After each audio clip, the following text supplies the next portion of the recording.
Good evening, morning, afternoon, night, whenever you find it most convenient to listen to this iteration of Quickfire. I, as always, am Alan, the Poe with a Goal, joined by my co-host, Tim. Hey, Alan. Good to talk to you. Yeah, good to talk to you, and good to quickly fire some recent events to the ladies and gentlemen and they, thems of the fire who are interested. What just recently happened, and definitely to talk about it. What just happened? We just got home from it, and Yeah. Tough loss. In the U.S. Open Cup for the Fire too. They lost. They lost 0-1. In a match that they played very well in, but that means that their quest for the cup is over. This was one of the first three matches in history between an MLS Next Pro team and a USL Championship side that are competitive. I mean, there have been a number of friendlies regularly between the two teams, including between Indy 11 and the Fire So I don't know, Alan, do you just want to get into it? Do you want to? Yeah, let's just get into it. I, just like the last game, showed up like a few minutes after the game started because I was doing the, as I called it, Lincoln Park to Bridgeview in 1 hour challenge, which honestly, it went pretty well. I think it took me over, I would say like an hour and 10 minutes or something like that. So I missed maybe the first 8 minutes, but unfortunately in the first 8 minutes is when the one lone goal happened. It is insane to me. You're doing that by CTA too, right?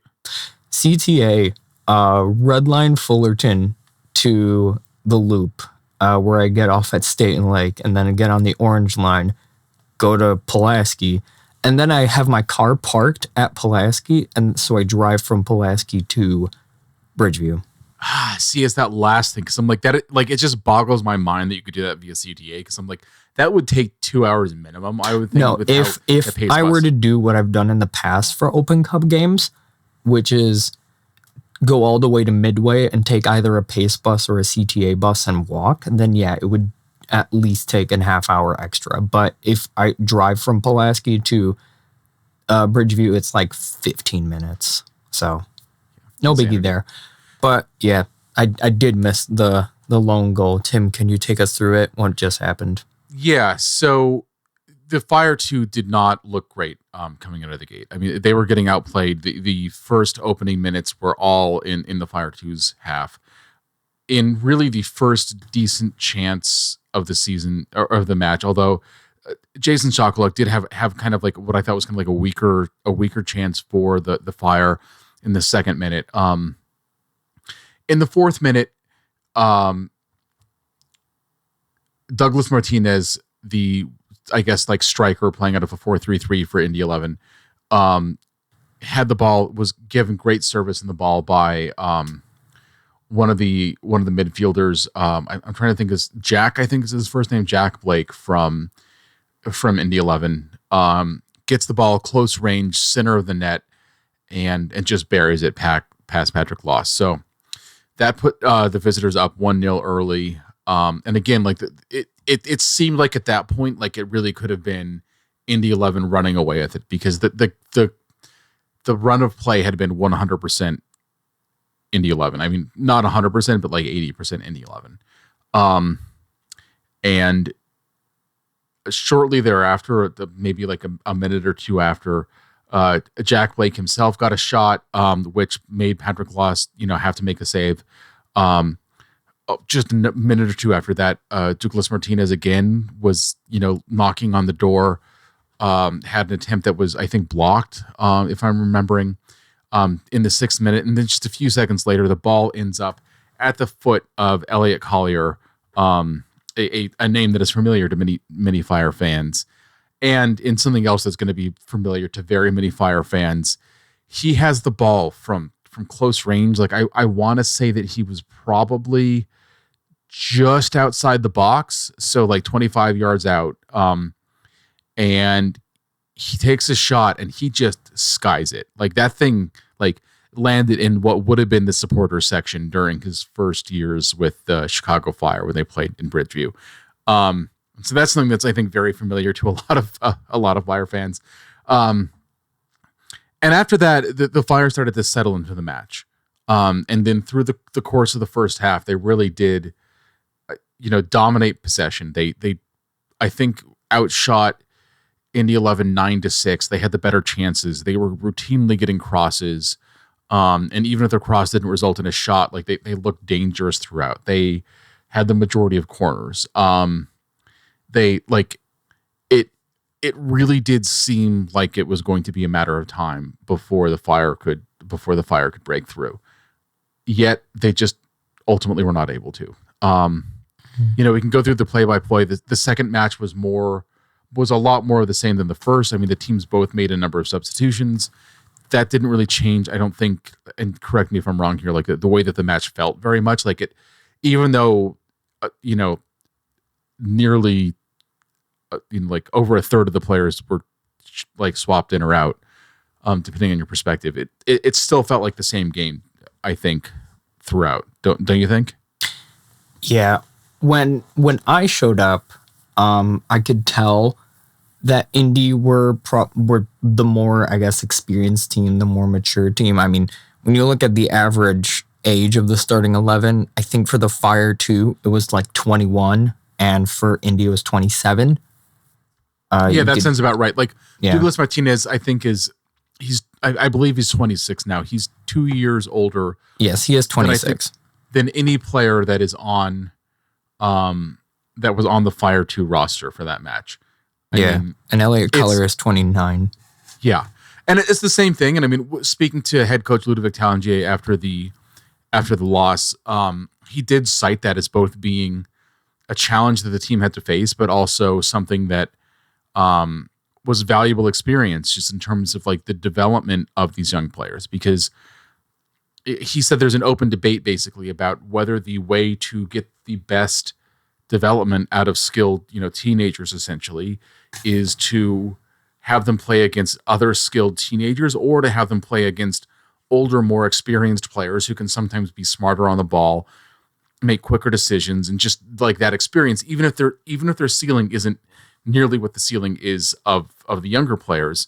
And a reserve league essentially is a bet that it's the former that really sort of like works, right? Like you're having like skilled teenagers play against skilled teenagers, and that gets you some things, but there I think are some things you don't experience when that's what your league is.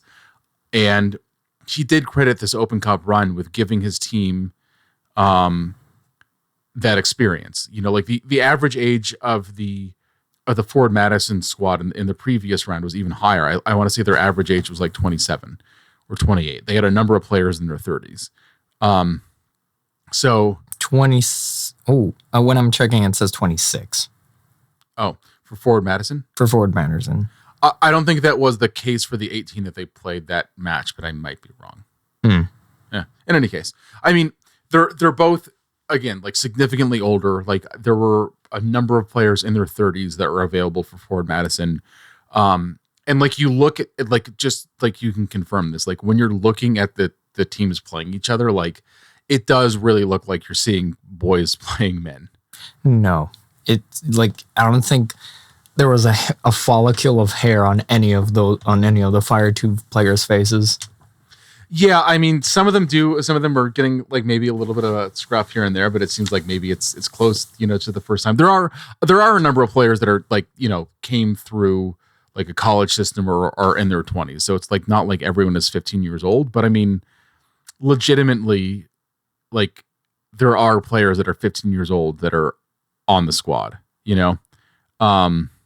like Giovanni Granda was, I think, one of the like standout players in their match against Chicago City in the first round. He's 15. Like the photo that we featured of him after he scored a goal in that match, like he's running and you can see him smiling and you can see his braces. That's how old we're talking about. And yeah, they played a team of men. Like they played a team of men. And they in a lot of ways outplayed them. They had 58% of the possession. They had 22 shots. They had 11 shots on target compared to 2 for Indy 11. But it's the number of shots on target doesn't matter. It's the number of shots they make in the back of the net. Yeah. And I was telling you, Tim, this, but I didn't know we were a goal down until I checked SofaScore like around halftime. And I looked at the scoreboard and I saw, and because it was hard to see, it was a very bland graphic they used for the scoreboard. Like there was no picture or anything. It just said, like, it's because it says Fire 2, Indy 11, and like the actual scores were like pushed in the corner. And it said like, Fire 2, not like with a Roman numeral 2. It said Fire 2 with number, which was kind the Arabic with the Arabic 2. And I was like, so it was hard for me to notice. This was a very, honestly, even with the domination of stats, so like 22 shots, 11 on target, I personally feel that this game could have still, like, it was like an either way, because both teams had a good amount of momentum. And this was, I want to say, a good game to watch, first of all. It was, I mean, at times there was like a little bit of frustration because it almost seemed like Fire 2 was having a very similar problem to what the Fire First team is having, which is those final crosses, those final passes just getting delivered into the right places. But it was really exciting to see like Fire 2 being able to like stand up to, you know, teenagers versus men and quickly transition the ball. Like there were several like long balls to the right side of the pitch to Amari Glasgow, and you had like a bunch of, you know, a skill showdown from Amari or like Harold Osorio. It was super fun to watch, honestly. It was like, and like, again, like the ceiling of these guys is incredibly high. I mean, I don't think this has been publicly talked about that much, but Harold Osorio's transfer fee bringing him into the league was basically, I mean, it would pay for most lower league squads, you know, for a year. So they're like, these are players that are highly rated and highly skilled. And that like that skill is throughout the roster, right? Like Amari Glasgow is a phenomenal player. I thought the new midfielder that they brought in from Benin, like like part of the, like one of the fruits of like the African scout that the Fire now have, David Charo. I thought he had a really strong game in the first half. I mean, it seems like he's not really 100% 90 minutes fit yet, which is why he was subbed off. But I thought he just had so much skill with the ball in the way that he was playing. David Pareba, the team captain, I think again, like he was showing up in key moments in the right places. Jason Shakuluk, I thought had an okay game. The striker that was a recent super draft pick, and he's one of the older, more experienced players on the squad. You know, but it really was like the teenagers that were just really impressive. Absolutely. And like, yeah, we're feeling a bit like down. Like this definitely could have been a game that Fire 2 could have come back in some shape or form. And, you know, and it feels kind of sad that we're not moving on, but like this team has a lot to be proud of, honestly. The fact that a lot of the players understood the assignment and the passion of that, the US Open Cup and what it means to Fire fans, especially. So like, you know, hats off to the Fire 2, honestly. 100%. I mean, they played well. And I mean, speaking to both like the coach and the players, after the first match against Chicago today, I asked every one of the players that we got a chance to speak to, basically what they thought of the importance of playing in the Open Cup. And this is something that I think comes from probably some of them individually, but some of it like collective discussions that they said that they had, and they all understood the history and the importance of the cup. You know, head coach Ludovic Talangier comes from France, where, you know, there is a, like, not the richest cup, you know, history or tradition in Europe, but like a rich, you know, domestic cup history. He's certainly aware of the importance of the cup, and he talked about the importance of the squad. So they were aware, and Talangier did say that he thought that the performance of the team in this match and throughout the competition had done the badge proud, and I think that he has every reason to be making that claim. Amen. You know, it was a strong performance, and you know, again, it's unfortunate they're not moving on, but you know, thinking about things that are moving on, they're currently undefeated in regulation in their league season. They're fifth place in a 15-team conference. They made the playoffs last year for the first time, and I think have every reason to think that they should be making a lot more noise in the postseason this year if they keep on playing anything like what we've seen from them. Mm-hmm. Yeah, and nonetheless, we had fun. Yeah, exactly. It was fun. We the supporter section. We were bumping. I was saxophoning. We were playing as many chants as we can. We were just having a goofy time. We definitely let Elliot Collier know that we're here. At the end of the game, he did come over and like waved or something, and he said something. I couldn't understand what he said. His New Zealand accent was just too strong for me to understand. But yeah, no, we had fun. We had fun. It was a goofy time. And honestly, their Open Cup run may be over, but their league MLS Play or MLS Next Pro run is still running. And I definitely recommend still checking out Fire 2 games. They're going to be free, both entrance, parking, and honestly, just going there, chilling, enjoying a beautiful brand of soccer that Fire 2 is playing, honestly. No, I agree. Like it's a fun brand of soccer. Like it's offensively, like there's a lot of like talent on both sides of the ball, but like they're fun to watch with the way they build offensively. Like they make beautiful plays. They get some, phenomenal goals.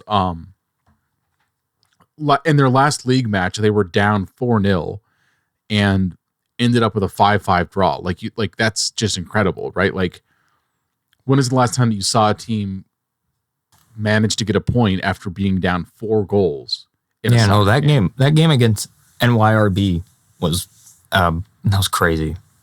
It was absolutely crazy. So like that shows that like as young as these players are, like it takes not just skill but emotional heart to battle back from that. And again, like they just play fun, like they play fun soccer. Like win, lose or draw, like they lost this match and they were fun to watch because they got 22 shots on net in 90 minutes of play. Like they were peppering shots. They were like throwing crosses. Like they had players that were willing to take, fairly good-looking shots from distance that made the goaltender have to be cautious. Like there was fun to watch. I can't remember who it was. I think it was Osario took like a shot right out the box, had to make the Indy 11 keeper stretch. I genuinely thought it was going in. Yeah, 100%. Yeah, Osario had a couple of shots like that. Amari Glasgow, it wasn't really his game. He had a decent look at net. Like David Pareba had a really phenomenal chance as well. Like it's it's really like it was a number of strong performances from people. Like that's I think what if you go to one of the matches you can expect. So I think that it's unfortunate this is over, but it isn't over for the Fire 2. And I think that what kind of struck me was speaking to head coach Talendier after the loss, like was how satisfied he was with his team's overall performance. And I think that what they're taking from this is additional experience in a way that they weren't planning on having at the beginning of their season because they didn't know they were going to get a chance to compete in the cup at the beginning of the season, and are now going to try to take that as one of 3 teams that advanced this far from their league and try to take that and use that to power the rest of their season and make them a better team than they were before. Amen. I say to that. It may be over in the Open Cup, but it's definitely not in MLS Next Pro. And I definitely recommend anyone who lives in the area or doesn't have any, you just want to go out and watch some soccer for free, parking as well. Just do it. Honestly, I recommend it. Maybe you'll see one of the Men in Red guys there, and you can come over and say hi. Which speaking of, I didn't catch their name. Someone came up to me during halftime and they said, "Hey, listen to your guys' podcast. It was really great." And it's always great to have people come up and like say how much they appreciate what we do at Men in Red, and that much appreciation we can also say we have towards Fire 2. Yeah. So thanks for that. And again, it was a good experience. Again, unfortunate loss. It really could have been a different ending, with just a slightly different, play on the ball a couple of times or something. It was one mistake really, and other than that, it was the Fire 2's game. Yeah, it was their game, but that's the name of the game. Honestly, you just sometimes you may be the better guy, the better teamer, and it just doesn't work out. But like the coach said, it's great experience that the lads had.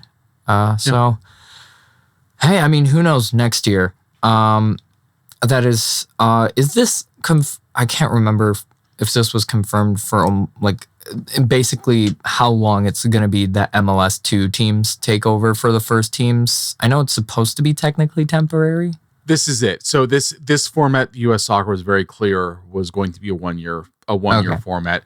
Negotiations or discussions, I should say, not negotiations, but are ongoing about the shape of the tournament next year. But the next few years are going to be an acute, difficult period just for scheduling because of Copa America in the United States this year and then the World Cup, where MLS will have to take a break in 2026. So I think that the U.S. Soccer's concern is keeping the cup alive and in as best shape as it can and getting on the other side of those challenges while doing the most they can to support the cup. So yeah.